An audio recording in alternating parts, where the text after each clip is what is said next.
খেয়াল করেন, খাদ্য অধিদপ্তর উপখাদ্য পরিদর্শক, পরীক্ষার তারিখ 25। আজকের আলোচনা আমরা আজকের কোশ্চেনটা একটু সলভ করব। চলে যাচ্ছি প্রথমেই প্রশ্ন নাম্বার 1। সো প্রত্যেকটা প্রশ্ন আপনাদেরকে মডেল টেস্ট হিসাবে চিন্তা করে সলভ করতে হবে। তো প্রথমে 1 নাম্বার বলা আছে দে রিটার্নড হোম আর্লিয়ার। এখানে এই রিটার্ন হোম শব্দটা কোন পার্টস অফ স্পিচ? ঠিক আছে, এবার দেখেন হোম শব্দটা কোন parts of speech. 1 number, home শব্দটা কোন parts of speech? They returned home earlier, they returned home earlier. দেখেন এই সেন্টেন্সটা যারা অল্প পরিমাণে পড়াশোনা করেন তারাও কিন্তু জানেন যে এটা কোনটা আনসার হবে। খেয়াল করেন, নর্মালি হোম শব্দটা কিন্তু কোনো কোনো সেন্টেন্সে নাউনের মতো কাজ করে, বাট এই সেন্টেন্সে এটা নাউন নয়। কিভাবে? আমরা যখন একটা বাক্যের মেইন ভার্বকে প্রশ্ন করব চারটা শব্দ দিয়ে হাউ, হোয়ার, হোয়েন, হোয়াই, এই চারটা শব্দ দিয়ে যদি কোনো ভার্বকে প্রশ্ন করে উত্তর পাওয়া যায় তাহলে ওই উত্তরটা হচ্ছে অ্যাডভার্ব। যেমন এখানে যদি প্রশ্ন করেন রিটার্নড হোম, তা আপনি যদি বলেন যে হোয়ার ডিড দে রিটার্ন, তারা কোথায় রিটার্ন করেছে, হোয়ার ডিড দে রিটার্ন, তারা কোথায় রিটার্ন করেছে, উত্তরটা হচ্ছে বাড়িতে। সো এটা হচ্ছে একটা অ্যাডভার্ব, তাহলে দেখেন এখানে এই রিটার্ন শব্দটাকে যদি আমরা প্রশ্ন করি যে কোথায় ফেরত গেল, উত্তর হচ্ছে হোম বা বাড়িতে ফেরত গেল। এই জন্য এই শব্দটা নর্মাল নাউন হলেও বাট এই সেন্টেন্সে এটা আর নাউন না, এটা একটা অ্যাডভার্ব। কোন অ্যাডভার্ব? Adverb of place. হুবহু এই উদাহরণটা কিন্তু আপনাদের এক্সপার্ট ইংলিশ বইতে ছিল, অ্যাডভার্ব অধ্যায়ে গেলেই আপনারা পাবেন। যাদের কাছে এক্সপার্ট ইংলিশ আছে অ্যাডভার্ব অধ্যায়ে গেলেই পাবেন। দে রিটার্ন হোম, এই হোম হচ্ছে অ্যাডভার্ব। ক্লিয়ার? হোম হচ্ছে অ্যাডভার্ব, হোম অ্যাডভার্ব। ওকে, তাহলে আমরা বুঝে নিলাম যে আমাদের পরীক্ষার জন্য অ্যাডভার্ব চ্যাপ্টারটা গুরুত্বপূর্ণ। এখন থেকে যে কোনো পরীক্ষা আমরা অ্যাডভার্ব চ্যাপ্টারটাকে একটু বিশ্লেষণমূলকভাবে পড়ব।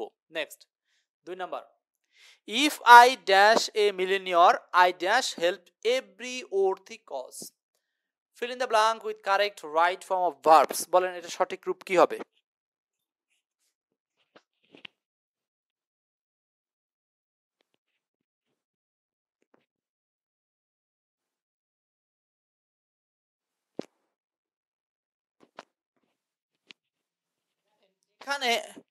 এখানে ইফ যুক্ত যে ক্লজটা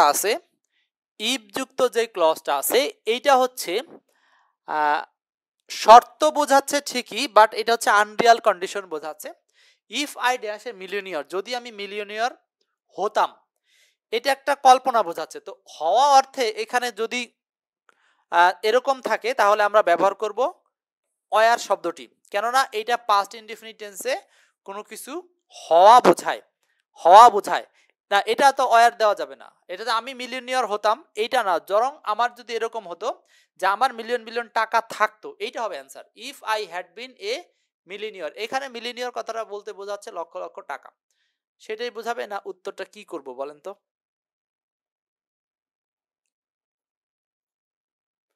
এখন প্রশ্ন আছে যে এই প্রশ্নটা যদি সলভ করতে হয় তাহলে কোন দিকে যেতে হবে? If I were a millionaire I would help দিতে পারবেন? দেখেন যদি আপনি ওয়ার দেন, সমস্যাটা কোথায়?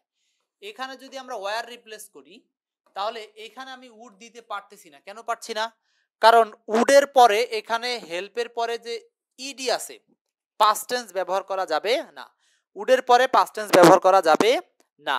দ্যাটস ওয়াই এখানে আমরা এ নাম্বার অপশনটাকে নিতে পারতেছি না। যদি কোনোভাবে এখানে হেল্প না থেকে শুধু হেল্প থাকতো তাহলে কিন্তু আমরা হওয়া বোঝাতে অপশন এ কে উত্তর করতাম, বাট এখন এখানে হওয়া বোঝাচ্ছে না, বরং এখানে হওয়া বোঝাটাই পাস্ট পারফেক্ট টেন্সে হবে। তাহলে কিভাবে হচ্ছে? ইফ আই হ্যাড বিন, যদি আমি হইতাম, মানে এটা আরো অতীত সেন্সকে নির্দেশ করছে। যদি আমি, মানে if I had been A millionaire, মানে যদি আমি হইয়া থাকিতাম মিলিয়নিয়ার, তাহলে আমি গরিবদের কি করতাম? সাহায্য করিতাম। এইবার দেখেন উড হ্যাভের পরে V3 লাগবে, এই জন্য এখানে হেল্পের সাথে এইটা আনসার করলে মিলে যাবে। তাহলে এই প্রশ্নটা দেখেন একটু ঘুরিয়ে দিয়েছে। আমরা বেশিরভাগ ক্ষেত্রে এই কোশ্চেনটাকে পড়ে অভ্যস্ত হচ্ছে, if I were a millionaire I would help every people বা এভরি পোর পিপুল, যেভাবেই হোক। কিন্তু সেক্ষেত্রে ওখানে ভার্বের বেস ফর্ম থাকতো, কারণ উড কুড মাইট যে কোনো একটা বসতো। বাট এখানে যখনই এখানে ভি3 দিয়ে দিয়েছে, তখন আপনার এই আনসারটা না হয়ে অ্যান্সার হচ্ছে এটা। তাহলে দেখছেন এই কোশ্চেনটা কিন্তু অধিকাংশ স্টুডেন্টের পরীক্ষার হলে আপনারা ভুল করবেন, এই জন্য খুব সাবধান থাকতে হবে। লজিক্যালি পুরো স্ট্রাকচারকে ফলো করে উত্তর করতে হবে। নেক্সট ক্লাসটা একটু শেয়ার করে দিব, যেহেতু উন্মুক্ত ক্লাস। আপনারা জানেন যে প্রতি শনিবারে আমরা হচ্ছে শুক্র শনিবারে আসা যে রিসেন্ট কোশ্চেনগুলো, এই কোশ্চেনগুলোকে সলিউশন করে দেই। 3 নাম্বার বলছে Sandwip is a beautiful island, feel in the blank with correct article. বলেন কি হবে সঠিক আর্টিকেল?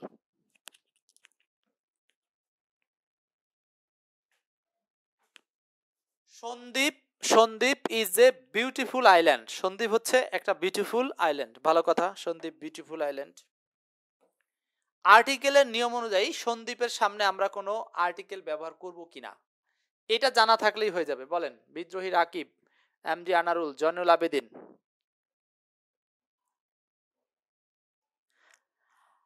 আচ্ছা, সন্দ্বীপ শব্দটি সামনে আমরা কোনো আর্টিকেল ইউজ করব না। সন্দ্বীপ, এই যে সন্দ্বীপ,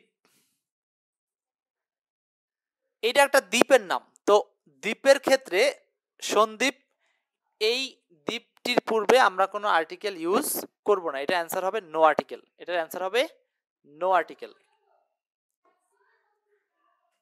এরপর তাহলে আমরা আর্টিকেল চ্যাপ্টারটা ভালো করে পড়বো। দেখলাম যে আর্টিকেল অধ্যায় থেকেও কোশ্চেন হয়। 4 নাম্বার খুবই গুরুত্বপূর্ণ একটা কোশ্চেন, কিন্তু সমস্যা হলো এই কোশ্চেনটা অনেকেরই বুঝতে সমস্যা হবে। চেষ্টা করেন দেখি কে কে বুঝেন। নয়ন দাস, শাকির উদ্দিন, তিনি ডি বলেছেন 3 নাম্বার। হ্যাঁ, নয়ন দাস বলেন কি হবে? 4 number rarely dash seen from water. Rarely dash seen from water.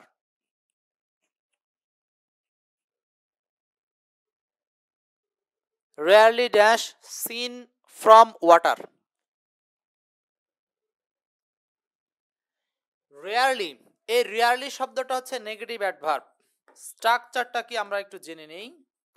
Negative adverb, যত নেগেটিভ অ্যাডভার্ব আছে, hardly, barely, rarely, scarcely, seldom, never. Hardly, barely, rarely, scarcely, seldom, never. এই নেগেটিভ অ্যাডভার্বগুলোর পর আমরা ব্যবহার করব একটা অক্সিলারি ভার্ব। যখনই নেগেটিভ অ্যাডভার্বগুলো বাক্যের শুরুতে আসবে, তখনই আমরা ব্যবহার করব একটা অক্সিলারি ভার্ব। একটা অক্সিলারি ভার্ব ব্যবহার করব। এরপর আমরা সেখান থেকে ওই বাক্যে একটা সাবজেক্ট থাকবে, সেই সাবজেক্টটা নিব। এরপর ওই বাক্যে যদি আরেকটা মেইন ভার্ব থাকে, সেই মেইন ভার্বটা নিব। এইভাবে ডট ডট দিয়ে বাক্যটা শেষ করব। এখন এইখানে দেখেন দিয়ে রেখেছে কি, দিয়ে রেখেছে এই অ্যাডভার্বটা, নেগেটিভ অ্যাডভার্বটা দিয়ে রেখেছে। আর হলো এখানে ভার্বের 3 নাম্বার রূপ আরেকটা মেইন ভার্ব দিয়ে রেখেছে।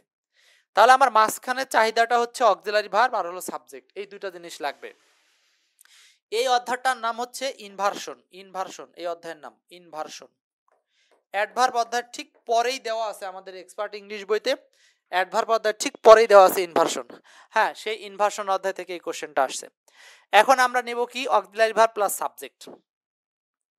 Auxiliary verb plus subject. এখন দেখেন তো কোথায় আগে অক্সিলারি ভার্ব আছে পরে সাবজেক্ট আছে। এই যে অক্সিলারি ভার্ব আর সাবজেক্ট হচ্ছে স্পটেড ফ্রক্স। স্পটেড কথাটার মানে হচ্ছে ডোরা কাটা যে ব্যাং, ডোরা কাটা ব্যাং। তো আর স্পটেড ফ্রক্স, ডোরা কাটা ব্যাং গুলো। তাহলে দেখেন rarely are spotted frogs seen, are dot dot seen, মানে আর এর সাথে ভি3 হচ্ছে সিন। তার মানে বাক্যটা প্যাসিভ মোডে ছিল, যে স্পটেড ফ্রক্স আর সিন ফ্রম ওয়াটার, মানে পানি থেকে দূরে খুব কমই দেখা যায় ডোরা কাটা ব্যাংগুলোকে। এই কোশ্চেনটাই অতীতের একটা কোশ্চেন ছিল, সেটা হলো ডোরা কাটা কচ্ছপ, স্পটেড টার্টেলস নামে। সেই কোশ্চেনটা জাস্ট টার্টেলের জায়গায় চেঞ্জ করে কি দেওয়া হয়েছে, ফ্রগ দেওয়া হয়েছে, তাই না? ফ্রগস। ডোরা কাটা ব্যাং দেখছেন তো আপনারা, দেখা যায়, বর্ষাকালে দেখা যায়। তাহলে এটার অ্যান্সার হচ্ছে বি নাম্বার। যারা বি নাম্বার অ্যান্সার করেছেন রাইট। ওকে, নেক্সট কোশ্চেনে যাব আমরা। 5 number the synonym of bizarre. Bizarre এই বিজার শব্দের সিনোনিম কি? বিজার। বিজার শব্দটা আপনারা এইটা যখন সিনোনিম অ্যান্টোনিমে আসছে আপনাদেরকে ভবিষ্যতের জন্য এটা কারেক্ট স্পেলিং হিসাবে মনে রাখতে হবে, কারেক্ট স্পেলিং হিসাবে। তো কারেক্ট স্পেলিংটা একটু মনে রাখার চেষ্টা করেন। BIZ A এখানে double R E, bizarre. BIZ A double R E, bizarre. এই বিজার মানে কি? এই বিজার কথাটার মানে কি? বিজার কথাটার মানে হচ্ছে অদ্ভুত, বা আপনি যাকে চিনেন না, অপরিচিত, স্ট্রেঞ্জ যাকে বলা হয়, স্ট্রেঞ্জ, অদ্ভুত বা নতুন, এইভাবে বলতে পারেন, অদ্ভুত বা নতুন, এইরকম অর্থ দিবে। তো সেই অর্থে অ্যান্সারটা হচ্ছে স্ট্রেঞ্জ। স্ট্রেঞ্জ নেই মানে সাদা সিধা। অপশনের বাংলাগুলোও কিন্তু আপনারা পড়বেন। আপনারা জানেন যে এক্সপার্ট ইংলিশ বইতে ভোকাবুলারি সেকশনের প্রত্যেকটা অপশনের বাংলা দেওয়া থাকে, যে কারণে একটা স্টুডেন্ট একটা কোশ্চেনের ব্যাখ্যা সহ পড়তে পারে এবং এক্ষেত্রে কোনো সমস্যা হয় না। পরীক্ষার হলে নতুন কোশ্চেনগুলো আসলেও কমন পড়ে। ঠিক আছে? আচ্ছা, সাদা সিধা, নেইব পাওয়ারফুল, শক্তিশালী, ফ্যাটাল সাংঘাতিক। ফ্যাটাল হচ্ছে সাংঘাতিক, সাংঘাতিক অর্থে ব্যবহার করা হয়। ওকে, 5 নাম্বার ক্লিয়ার। 5-এর উত্তরটা হচ্ছে C number, Shakir Uddin, answer সঠিক হয়েছে। নেক্সট 6 চলছে আজকে আসা, আজকের অনুষ্ঠিত হওয়া ফুডের যে প্রশ্নটা হয়েছে উপখাদ্য পরিদর্শকের, সেই প্রশ্নের সলিউশন। 6 নাম্বার প্রশ্ন, 6 নাম্বার শুধু ইংলিশ অংশের কোশ্চেন সলিউশন করছি আমরা, যেহেতু এক্সপার্ট ইংলিশ থেকে আয়োজন করেছি জিনিসটা, ক্লাসটা, এই জন্য শুধু ইংলিশ অংশের সমাধান হচ্ছে। ক্লাসটা একটু শেয়ার করে দিবেন যাদের সুযোগ আছে। What is the meaning of soft soap? এই মিনিংটা আমি বহুবার মনে রাখার চেষ্টা করছি, কিন্তু মাঝে মধ্যে এটা আমি ভুলে যাই। সফট সোপ মানে কি বলেন যারা ক্লাস আছেন? সফট মানে আমরা নরমালি জানি কি নরম, আর এই সোপ মানে আমরা জানি সাবান, কিন্তু এই অর্থটা কি আসলে এই ইডিয়মসের মিনিংটা হবে? ইডিয়মসের মিনিং গুলো হচ্ছে এটা একটা ইন্টারনাল মিনিং, মানে ইন্টারনাল মিনিং হিসাবে কাজ করবে। তো সফট সোপ কথাটার মানে হলো তোষামদ। তোষামদ মানে কি? তোষামদ মানে কোনো একটা বিষয় অন্যকে খুব বেশি করে কি করা? পরিচিত করার জন্য তার সুনাম করা, পরিচিত করার জন্য তার সুনাম করা। তো তোষামদ মানে হচ্ছে কাউকে কোনো বিষয় অতিরিক্ত সুনাম করাকে বলা হচ্ছে তোষামদ। তো 6-এর অ্যান্সারটা হচ্ছে 4 number, to flatter, to flatter, to self interest, মানে নিজের ইন্টারেস্টের জন্য বা সুবিধার জন্য অন্য কাউকে কি করা? তোষামদ করা। ঠিক আছে? তো এই জন্য অ্যান্সারটা হবে ডি নাম্বার, ডি নাম্বার। আবার এখানে আরেকটা বিষয় আছে, বি নাম্বারটা একটা সমস্যা আছে। দেখেন বলছে to speak high of others, এটা মানে কি? To speak high of others তার মানে এখানে বলছে যে অন্যের বিষয়ে আপনি যখন জোরে বা লাউডলি কোনো বিষয়ে কথা বলবেন, ঠিক সেটা না, বরং এখানে ফ্ল্যাটার মানে হলো তোষামদ। তোষামদ কথাটার আরেকটা মিনিং হচ্ছে আপনি চাটুকারিতার মধ্যেও যেতে পারে। হ্যাঁ, চাটুকারিতার মধ্যেও যেতে পারে, চাটুকারের মধ্যেও যেতে পারে, বা অনেক বেশি যেটাকে রিকোয়েস্টের মধ্যেও যেতে পারে, রিকোয়েস্টের মধ্যেও যেতে পারে। শাকির উদ্দিন, বোঝা গেছে? তো সবকিছু মিলে অ্যান্সারটা হবে হচ্ছে to flatter for self interest, মানে নিজের ইন্টারেস্ট বা লাভের জন্য ফ্ল্যাটার মানে তোষামত করা বা অন্যের বেশি বেশি করে প্রশংসা করা বা সুনাম করা। তো এটার আরেকটা মিনিং হতে পারে প্রশংসা, প্রশংসা, আরেকটা মিনিং হতে পারে প্রশংসা। ওকে, নেক্সট 7 নাম্বার প্রশ্ন। এই কোশ্চেনটা আসছে ন্যারেশন থেকে, 7 নাম্বার ন্যারেশন থেকে আসছে। বলছে হি সেড টু মি, সে আমাকে বলল, how happy you are, how happy you are, সে আমাকে বলল হাউ হ্যাপি ইউ আর। ন্যারেশনের ক্ষেত্রে আপনারা দেখবেন যে এক্সপার্ট ইংলিশ বইতে আমরা জাস্ট 3টা স্টেপের কথা বলেছি। মাত্র 3টা স্টেপ ফলো করলে আপনি ন্যারেশনের সলিউশন পাবেন খুব সহজে। 3 স্টেপসের মাধ্যমে। ন্যারেশনের 3 স্টেপস কি? প্রথম স্টেপসটা হচ্ছে ন্যারেশনে লিঙ্কার বসানো। প্রথম স্টেপ হচ্ছে লিঙ্কার নিয়ে কাজ করা। দ্বিতীয় স্টেপ হচ্ছে টেন্স পরিবর্তন করা। তৃতীয় স্টেপ হচ্ছে পার্সন পরিবর্তন করা। এর পরেও যদি কোনো স্টেপের প্রয়োজন হয় তাহলে চতুর্থ স্টেপ হচ্ছে ওয়ার্ড পরিবর্তন করা। ব্যাস, এই চারটা বিষয় যদি ফলো করতে পারেন আপনার পৃথিবীর সকল ন্যারেশন সহজে বের করতে পারবেন, কোনো ভুল হবে না। আচ্ছা, প্রথমে আসি, তাহলে এই সেন্টেন্সটা লিঙ্কার কি বসাবো? He said to me how happy you are. যেহেতু এই সেন্টেন্সটা ইন্টারোগেটিভ সেন্টেন্সে আছে, এই রিপোর্টেড স্পিচটা ইন্টারোগেটিভে আছে, সো ইন্টারোগেটিভে থাকার কারণে এখানে ডাব্লিউএইচ ওয়ার্ডটাই লিঙ্কার হিসাবে বসবে। তাহলে আপনার প্রথম স্টেপে দেখবেন কোন কোন অপশনে লিঙ্কার হিসাবে হাউই আছে, সেই অপশন উত্তর হতে পারে। তাহলে এখানে লিঙ্কার হিসাবে দ্যাট হবে না, এখানে লিঙ্কার নেই হবে না, এখানে লিঙ্কার আছে দ্যাট হবে না, এখানে লিঙ্কার আছে হাউ, এই একটাই উত্তর। দেখেন আমরা জাস্ট একটা স্টেপের মাধ্যমে কিন্তু কোশ্চেনের সলিউশনটা পেয়ে গেলাম। আর যেখানে অন্যরা কি করবে, লিঙ্কার খুঁজবে, টেন্স খুঁজবে, পার্সন খুঁজবে, ওয়ার্ড খুঁজবে, বাট আমরা স্টেপ 1 এর মাধ্যমে কোশ্চেনটা সলভ করে ফেললাম। তো এরপরে যদি আপনি দ্বিতীয় স্টেপটা একটু মিলাতে চান কোশ্চেনের সুবিধার্থে আমরা বলি, তাহলে টেন্স পরিবর্তন করব। টেন্স পরিবর্তন কিভাবে? এখানে এই যে আর আছে প্রেজেন্ট ইনডেফিনিট টেন্স, যেটাকে পাস্ট ইনডেফিনিট করার জন্য ওয়াজ করে দিলাম। ক্লিয়ার? আর আরেকটা জিনিস আপনারা জানেন, যে কোনো ন্যারেশন ইনডিরেক্টে গেলে সেটা অ্যাসার্টিভ ফরম্যাটে হয়ে যায়, মানে আগে সাবজেক্ট পরে ভার্ব। ইনডিরেক্ট ন্যারেশনে, এটা কিন্তু ডিরেক্ট ন্যারেশনে ছিল ইন্টারোগেটিভ সেন্টেন্স, তখন এই যে দেখেন হ্যাপি ইউ আর এক ফরম্যাটে ছিল, আর এটা দেখেন এই যে এখানে সাবজেক্ট আগে, তারপর হচ্ছে অক্সিলারি ভার্ব বা মেইন ভার্ব। এটা তো আই পার্সন পরিবর্তন হয়েছে কিভাবে? এই যে ইউ সেকেন্ড পার্সন পরিবর্তন হয় অবজেক্ট অনুযায়ী মি অনুসারে, তাহলে মি অনুসারে এখানে হয়ে গেছে আই, আর এখানে শব্দ পরিবর্তনের প্রয়োজন নেই। তাহলে আমরা বুঝে নিলাম যে আমাদের চলমান সময় যে কোনো পরীক্ষা দিতে গেলে ন্যারেশন চ্যাপ্টারটাকে পড়তে হবে। Be careful. চলেন পরের প্রশ্নে যাই।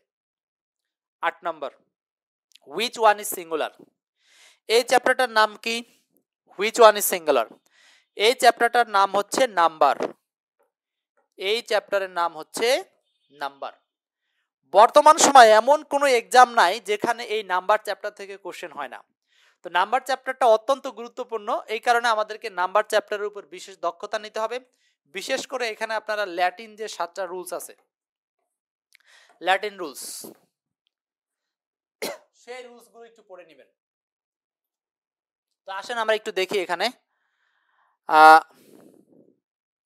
শাকির উদ্দিন পরীক্ষা দিয়েছেন, 6 নাম্বারটা রং করছেন, সমস্যা নাই, সব যে হবে পরীক্ষার হলে তা কিন্তু না, 2-4টা ভুল যাবে, ওটা নিয়ে আফসোসের কিছু নাই, পরবর্তী পরীক্ষার জন্য ঝাঁপিয়ে পড়তে হবে। নিচের কোনটা সিঙ্গুলার? এখানে অ্যান্সার হচ্ছে এ নাম্বার, হাইপোথেসিস। এইটা হচ্ছে সিঙ্গুলার, হাইপোথেসিস এটা সিঙ্গুলার। 8 উত্তরটা হচ্ছে এ নাম্বার। কেন? এই যে দেখেন শব্দের শেষে যদি আইএস থাকে তাহলে এটা হচ্ছে সিঙ্গুলার, আই থাকলে এটা প্লুরাল, এ থাকলে প্লুরাল, আই থাকলে এটা হচ্ছে প্লুরাল। এটা আসছে কোথা থেকে? সিলেবাস থেকে। এটা কোথা থেকে আসছে? অ্যাজান্ডাম থেকে। এটা আসছে কোথা থেকে? মিডিয়াম থেকে। শব্দের শেষে ইউএম থাকলে সিঙ্গুলার, এ থাকলে প্লুরাল, ইউএম থাকলে সিঙ্গুলার, এ থাকলে প্লুরাল। সিলেবাস বাস ছিল, ইউএস থাকলে সিঙ্গুলার, আই থাকলে প্লুরাল। আর এইটা হচ্ছে সরাসরি দেখেন সিঙ্গুলারে আছে, হাইপোথেসিস এটা সিঙ্গুলারে আছে, তাই না? নেক্সট, এরপরে চলে যাই পরের প্রশ্নে। তাহলে নাম্বার চ্যাপ্টারটা আমরা পড়বো, কারণ নাম্বার অধ্যায় থেকে প্রতিনিয়ত কোশ্চেন আসে।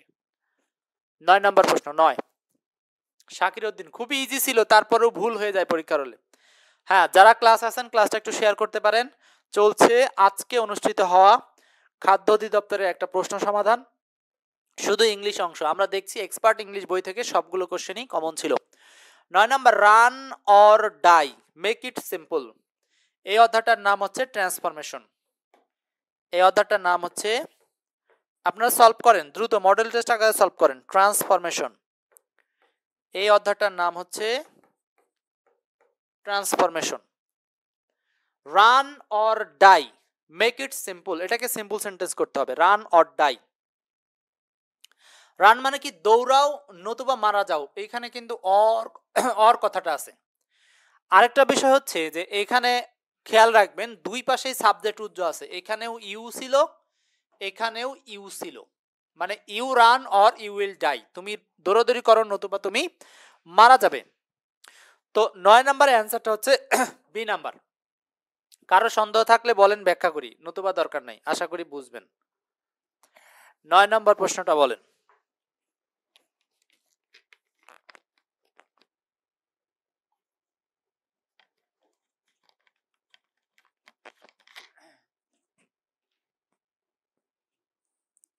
নয় নম্বরে বলছে রান অর ডাই। এখন দেখেন, in case of your failure to run, এর মানেই হচ্ছে যদি তুমি না দৌড়াও তাহলে তুমি মারা যাবে। বুঝাইতে পারছি? তো এটা বি নাম্বার আনসার। আমার মনে হয় অধিকাংশই পারেন, এটা নিয়ে আলোচনা না করলেও হবে। মেঘলা আকাশ, 19তম ক্লাস শুরু করছেন? না, 19তমের ক্লাস শুরু হবে। আমরা এই যে রিসেন্টলি আপনাদেরকে জানানোর চেষ্টা করব, আমাদের একেবারে নাউন থেকে ক্লাস শুরু হবে। হ্যাঁ, 19তম ক্লাস হয়তো আগামী সপ্তাহ থেকে শুরু হতে পারে, রেডি থাকেন সবাই। 10 number, which one is correctly spelled, নিচের কোনটা সঠিক বানান। কারেক্টলি স্পেলড, নিচের কোনটা সঠিক বানান, নিচের কোনটা সঠিক বানান।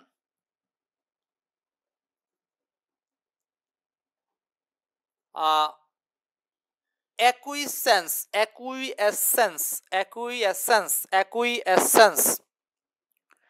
শাকির বলছেন হচ্ছে 4টাই বিশ্লেষণ। ওকে, 4টাই বিশ্লেষণ করে দেব। আচ্ছা, এটা তো বানান, এই বানানটার ক্ষেত্রে 4টাই বিশ্লেষণ লাগবে না। এটা অ্যান্সার কোনটা বলেন?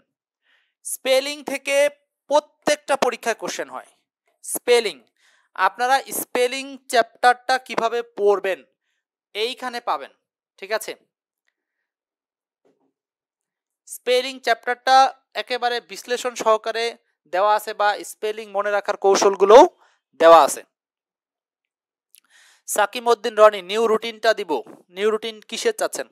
ফ্রি ক্লাসের রুটিন এখন থেকে প্রতি শনিবার সন্ধ্যা 7টায়। আর নতুন যে ব্যাচ হচ্ছে সেই ব্যাচের রুটিন আপনারা পাবেন, ওটা পার্সোনালি নিতে হবে, এখনো ওপেন করা হয়নি। অ্যাকুইসেন্স, অ্যাকুইসেন্স অ্যান্সার হবে এটা, এটা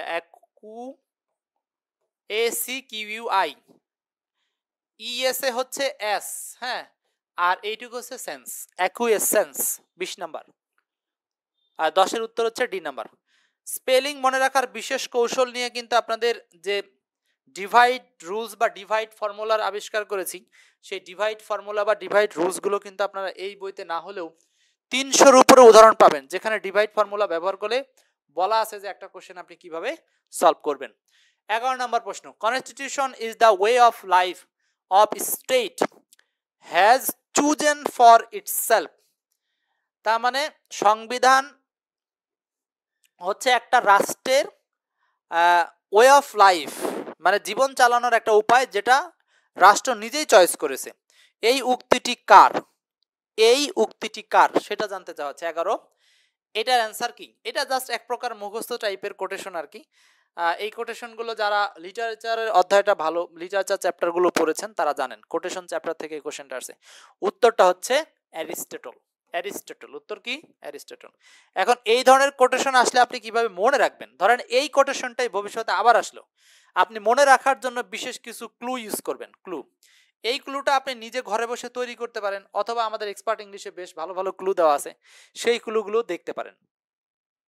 এখন বলেন, মনে রাখার জন্য অ্যারিস্টটল, এই যে কনস্টিটিউশন, সো এই যে কনস্টিটিউশন অ্যারিস্টটল, এই শব্দ দুইটার মধ্যে আপনি যদি এই যে STI, এস্ট, অ্যারিস্টটল,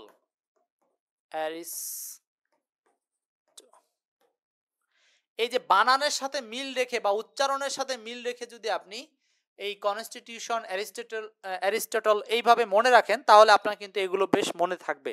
নাম্বার 1। আচ্ছা, আবার যদি কেউ মনে করেন যে একটা না মুখস্থ করবেন শাকিল, সেটাও করতে পারেন। অনিল বলছেন হচ্ছে ক্লাস করতে চান, নিবন্ধন প্রায় পারি। ক্লাস শেষে আপনি আমাদেরকে হোয়াটসঅ্যাপে একটু মেসেজ করবেন, বিস্তারিত বলে দিব, ঠিক আছে? হোয়াটসঅ্যাপে মেসেজ করবেন। আর কয়টা প্রশ্ন আছে? 12, 13, 2-3টা আছে। 12 নম্বরটা বলি, he is out for your blood, he is out for your blood, এটার অনুবাদ কি? দেখেন তো 12 নম্বরে he is out for your blood, এই যে out for your blood, out for your blood, এটাকে, এটা একটা ইডিয়মস এন্ড ফ্রেজ। হ্যাঁ, ইডিয়মস এন্ড ফ্রেজ। এই ইডিয়মস এন্ড ফ্রেজটা আপনি কিভাবে মনে রাখবেন এটা বেশিরভাগই মেমোরাইজ করতে হবে, তারপরেও কিছু ইন্টারনালি বোঝার জিনিস আছে। তো প্রথম কথা হচ্ছে সে তোমার রক্ত খুঁজছে, এটা কোনো ধরনের বাংলা হইতে পারে না, এই জন্য এটা আগেই বাদ। সে তোমার রক্তের জন্য বেরিয়েছে, কেমন কথা, এটাও কি হয়? সে তোমার অভিজাত্যের বাইরে, তাও হবে না। সে তোমাকে আক্রমণ করতে প্রতিজ্ঞাবদ্ধ, এই যে out of somebody blood, out of somebody blood, যদি কোথাও এরকম থাকে তাহলে বুঝতে হবে যে এটা দ্বারা বোঝানো হয় যে আপনি কারো প্রতি এমন শত্রুতা পোষণ করছেন, এমন শত্রুতা পোষণ করছেন যে আপনি তাকে মারবেন, ক্ষতি করবেন বা তাকে আক্রমণ করবেন। এই জন্য এই প্রবাদটা, এই ফ্রেজটুকের মিনিং হচ্ছে আক্রমণ করতে প্রতিজ্ঞাবদ্ধ, আক্রমণ করতে প্রতিজ্ঞাবদ্ধ। আর তোমাকে কথাটার জন্য এখানে ইউর আছে, যদি এখানে আমাকে হইতো তাহলে এখানে দিতেন মাই ব্লাড, তাকে হইতো তাহলে দিতেন হিজ ব্লাড, এইভাবে কিন্তু চেঞ্জ হতো। বোঝা যাচ্ছে বিষয়টা? তাহলে এই বাক্যের 12 নম্বরের বাংলাটা হচ্ছে সে আমাকে আক্রমণ, তোমাকে আক্রমণ করতে প্রতিজ্ঞাবদ্ধ। 12 নম্বরের অ্যান্সার হচ্ছে ডি। নেক্সট, পরের প্রশ্ন 13, উচ্চারণের সুবিধার জন্য না অন্য কোনো কারণে শব্দের আদিতে স্বরধ্বনি এলে তাকে কি বলে?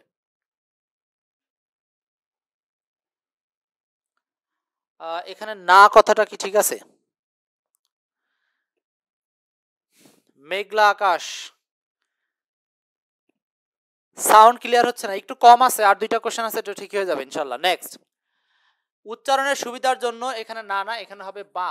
এখানে উচ্চারণের সুবিধার জন্য বা কথাটা হবে বা, উচ্চারণের সুবিধার জন্য বা অন্য কোনো কারণে শব্দের আদিতে স্বরধ্বনি এলে তাকে কি বলে? অন্য কোনো কারণে শব্দের আদিতে স্বরধ্বনি এলে তাকে কি বলে? আচ্ছা, এটা অ্যান্সার হবে হচ্ছে প্রোথেসিস, প্রোথেসিস। তো প্রোথেসিস শব্দের বাংলা করার কিছু নাই, শব্দের শুরুতে অক্ষর বা ধ্বনি যোগ করলে, তার মানে উচ্চারণের সুবিধাতে অনেক সময় শব্দের শেষে কিছু ধ্বনি যোগ হয়, সেক্ষেত্রে আমরা এই ধরনের বিষয়টাকে বলবো হচ্ছে প্রোথেসিস, প্রোথেসিস। অ্যাপোথিওসিস, অ্যাপোথিওসিস এইটা এখানে ভুল আছে, এটা সাহিত্যের একটা ব্যাপার আর কি, সাহিত্যের এই বিষয়গুলোকে বলা হয় ফিগার অফ স্পিচ আর কি। অ্যাপেনথেসিস মানে হচ্ছে ব্র্যাকেট বা বন্ধনী, প্রোগ্রেসিভ মানে হচ্ছে কোনো কিছুর অগ্রগতি।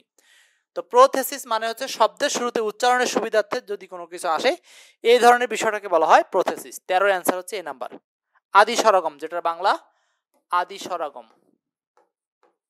আদি স্বরগম। আর বাংলা ব্যাকরণে এই যে আদি স্বরগম, অন্তঃস্বরগম, মধ্য স্বরগম, প্রগত, পরাগত, বিপকর্ষ, সপকর্ষ, এগুলো খুব বারবারই ভুলে যেতে হয়।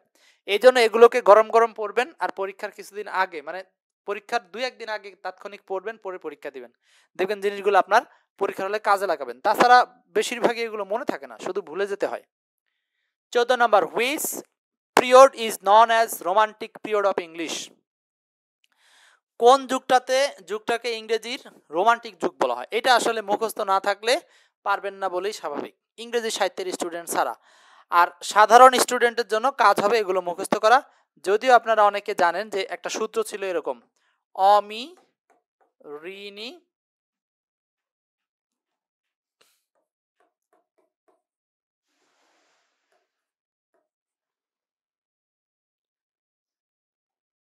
অমি এবং ঋণী মিলে রভিকে এমপি বানালো। অমি এবং ঋণী মিলে রভিকে এমপি বানালো, এই যে একটা সূত্র আছে, এই সূত্রের মাধ্যমে আমরা কিন্তু আমাদের এক্সপার্ট ইংলিশ লিটারেচার বইতে, এই সূত্রের মাধ্যমে এক্সপার্ট ইংলিশ লিটারেচার বইতে 8টা যুগের সময়কালকে দিয়ে দেওয়ার চেষ্টা করেছি। এবার দেখেন 8টা যুগের সময়কালকে আমরা এখানে দিয়েছি। 130 90 এটা কেটে দেন তো,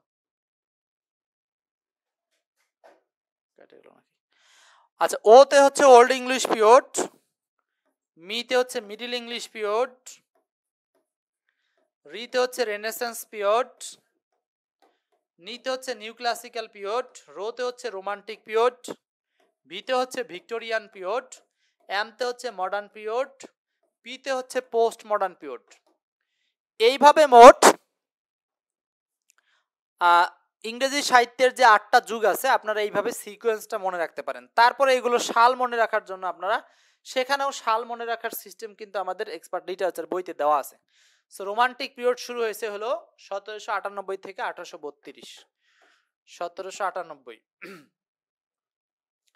আর শেষ হয়েছে গিয়ে ধরেন এই যে রোমান্টিক পিরিয়ডের পরে হচ্ছে রবি ভিক্টোরিয়ান পিরিয়ড 1832 থেকে শুরু। 1832 না বলে আপনারা 33 বলতে পারেন, 32 দিয়ে বলেন সহজ হবে। এইভাবে কিন্তু আপনার আবার এই যে এক কোন যুগের শুরু মানে আরেক যুগের শেষ, নিউ ক্লাসিক্যাল যুগের। সো এই সূত্রটা আপনাদের জন্য এক্সপার্ট লিটারেচার বইতে দেওয়া আছে, সেখান থেকে এই জিনিসগুলো একটু দেখে নিলে বা কিংবা নিজেদের মতো করে সিস্টেম করে মনে রাখবেন। সো উত্তরটা হচ্ছে এই 1 নাম্বার এবং লাস্ট সম্ভবত 15টা প্রশ্নই ছিল লাস্ট। আজকের পরীক্ষায় 15টা প্রশ্ন ছিল। শাকির বলছেন হচ্ছে লিটারেচার পড়তে ভালো লাগে না। ভালো লাগবে না যদি আপনি অনেক বড় বড় বই পড়েন, বরংস ইংরেজি সাহিত্যের জন্য একদম খুবই ছোট টাইপের যে বইগুলো আছে সেটা এক্সপার্ট ইংলিশ হতে পারে বা অন্য কোনো লিটারেচার বই হতে পারে। ছোট বইগুলো পড়েন, দেখবেন যে আপনার পড়তে ভালো লাগবে, দ্রুত শেষ হবে এবং ওইখান থেকেই কমন পড়বে। আমার হাজার হাজার জিনিস তো দরকার নাই, লিটারেচারে আসেই বাছাইকৃত কিছু জিনিস। 15 নম্বর বলছে সে এমন ভাবে কথা বলে মনে হয় সব জানে। সে এমন ভাবে কথা বলে মনে হয় সব জানে, এটাই লাস্ট কোশ্চেন। কি হবে অ্যান্সার? মোটামুটি সবাই জানেন এটা অ্যান্সার হবে হি টক্স অ্যাজ ইফ। সে কথা বলে এমন ভাবে অ্যাজ ইফ যেন হি নিউ এভরিথিং, সে সবকিছু জানে। হি নিউ এভরিথিং, সে সবকিছু জানে। এখন এই প্রশ্নটাই আজকে কিছু বিশারদগণ বলেছেন যে এটার অ্যান্সার কিন্তু এ নাম্বারও হতে পারে। হি টক্স, সে কথা বলে এমন ভাবে কথা বলে যেন, এই লাইকের অর্থটা যেন হিসাবে নিয়েছে, যেন হি নিউ এভরিথিং, সে সব জানতো বা সে সব জানে। আবার এই অ্যাজ ইফ কথাটাও ব্যবহার করা যায় যেন। তো অ্যাজ ইফের ক্ষেত্রে সাধারণত তেমন বিতর্ক নাই, আপনি অ্যাজ ইফটাকে উত্তর করবেন। কোনো কোনো ক্ষেত্রে যদি অ্যাজ ইফ অপশনে না পান তখন আপনারা এই লাইক কথাটাকেও আনসার হিসেবে নিতে পারবেন, তবে আমরা প্রথম প্রাধান্য দিব অ্যাজ ইফকে। বোঝা গেছে? যেন অর্থে। তো এখানে সূত্রটা মনে রাখবেন, অ্যাজ ইফের প্রথম অংশে যদি প্রেজেন্ট ইনডেফিনিট টেন্স থাকে তাহলে অ্যাজ ইফের পরের অংশ হবে পাস্ট ইনডেফিনিট। প্রেজেন্ট ইনডেফিনিট আর পরের অংশ হবে হলো পাস্ট ইনডেফিনিট। অ্যাজ ইফের প্রথম অংশ প্রেজেন্ট ইনডেফিনিট আর অ্যাজ ইফের পরের অংশ হচ্ছে পাস্ট ইনডেফিনিট। ক্লিয়ার? আশা করি বুঝতে পারছেন। তো এটা অনেকেই জানেন যে এটাকে বলা হয় হচ্ছে টেন্স উইথ কনজাংশন। এই চ্যাপ্টারটার নাম হলো টেন্স উইথ কনজাংশন। একমাত্র এক্সপার্ট ইংলিশ বইতে এই চ্যাপ্টারটা পাবেন, টেন্স উইথ কনজাংশন। মানে টেন্সের সাথে কি কি কনজাংশন বসে সেইটা। সিকোয়েন্স অফ টেন্স নামে একটা অধ্যায় আছে, টেন্স চ্যাপ্টারটাকে ভেঙে ভেঙে আরো নতুন নতুন কিছু অধ্যায়ের নামকরণ করা হয়েছে, সেগুলো এক্সপার্ট ইংলিশ বইতে পাবেন।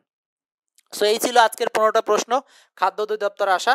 এই প্রশ্নগুলো আপনারা প্রত্যেকেই খুব ভালোভাবে জানেন যে এগুলো বিগত সাল রিসার্চ করে করে আসা প্রশ্ন। সো এখানে বিশেষ করে বিশেষ কৃতিত্বমূলক কোনো কোশ্চেন নাই, সবগুলোই প্রায় রিপিট কোশ্চেন, কিন্তু একটু চেঞ্জ আছে যেটা না জানলে আপনি পরীক্ষায় অন্যদের চেয়ে ভালো করতে পারবেন না। সো নিয়মিত আমাদের সাথে থাকেন। এক্সপার্ট ইংলিশে প্রতি শনিবারে আমরা যে রিসেন্ট কোশ্চেন সমাধান দিই সেখানে লাইভে থাকবেন। আর আমাদের যে রেগুলার কোর্স আছে, কোর্সগুলো সম্পর্কে জানতে আমাদেরকে মেসেজ করবেন। আমাদের সাথে মেসেজ করার উপায় হচ্ছে এই যে এই নাম্বারটাতে হোয়াটসঅ্যাপে ভয়েস করবেন অথবা কল করবেন। এই নাম্বারটাতে ভয়েস অথবা কল করবেন, কোর্স সংক্রান্ত বিস্তারিত আপনাদেরকে জানিয়ে দেওয়া হবে।